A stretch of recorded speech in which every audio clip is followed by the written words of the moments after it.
Hi, everyone. Tim Kuntz here, managing partner and co-founder of Vantage Point Financial. We're reaching out today with some timely information about significant new tax policy signed into law just recently. This is actually to expand on a big tax law passed in 2019, the Secure Act. You might have heard of it. It stands for Setting Every Community Up for Retirement. When 1.0 passed, it really changed the game on retirement planning. It affected everything from how we accumulate money in retirement accounts to how we utilize trusts and especially inheritance planning. Secure Act 2.0, the bill just recently signed by President Biden, won't be making as dramatic of changes to retirement and financial planning, but it certainly builds on 1.0 and has some important considerations that will likely impact your retirement planning over the coming years. Across the 4,000 pages, there's 1.7 trillion in approved spending for the entire omnibus bill and over 100 different specific retirement provisions within it.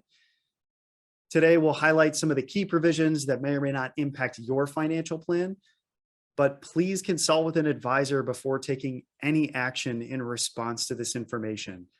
If you hear something that you'd like to explore at a deeper level with our team, please reach out and reserve some time on our calendar. That's why we're here to serve you, and we're happy to help. So let's dive right into it. We'll start with RMD changes.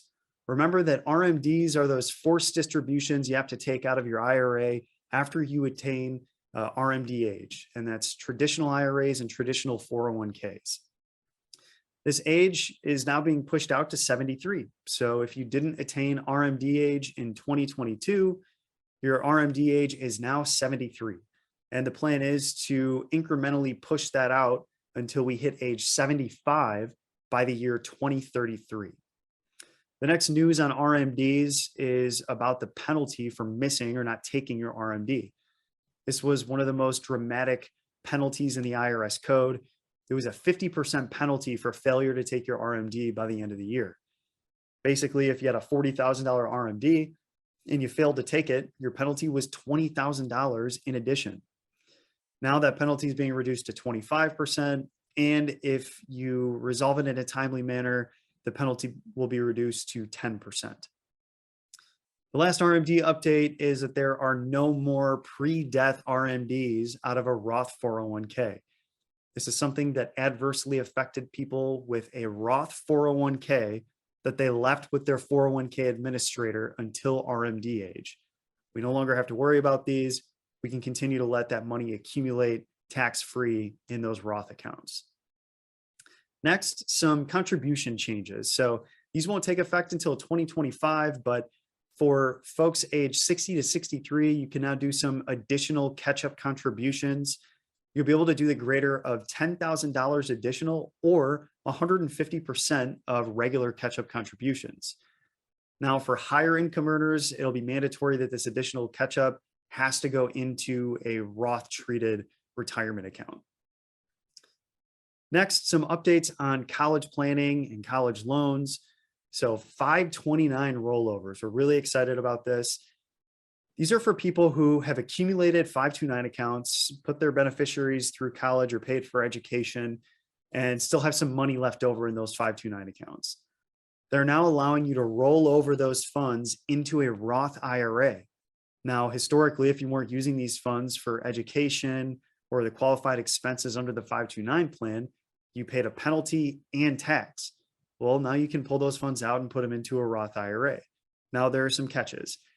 You have to make sure that there's been a beneficiary tied to that account. I believe the same beneficiary for at least 15 years.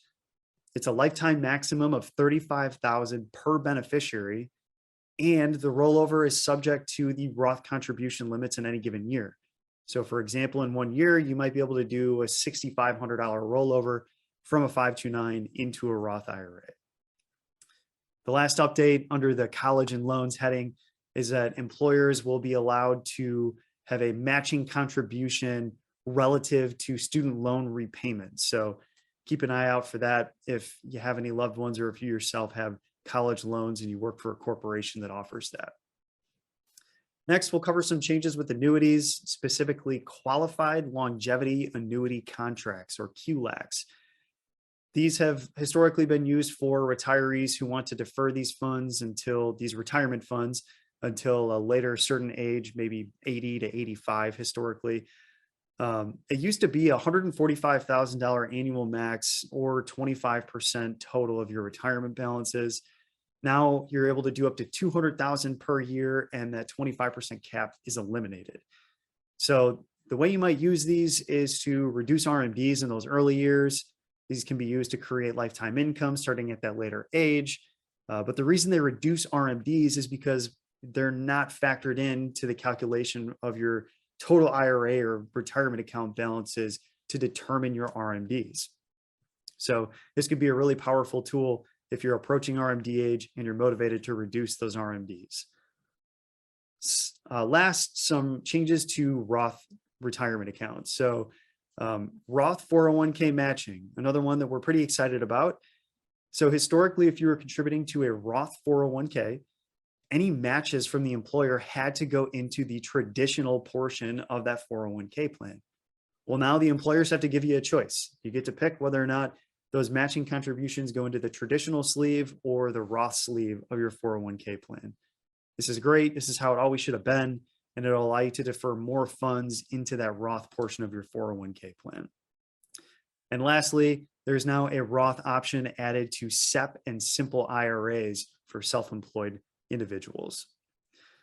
So that's all we had for you today. There are several other changes in the bill that may or may not impact your financial plan. It just depends on your goals, your age, your employment status, and many other factors.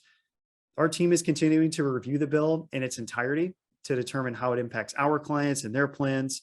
But we're here we're here for you as a resource. So please reach out if any of this information is confusing or you'd like more detail. Our team is here to help. We're here to serve you. We have plenty of time available to speak with you. But otherwise, we're wishing you a happy, healthy, and fulfilling 2023. And we look forward to talking to you soon. Thanks.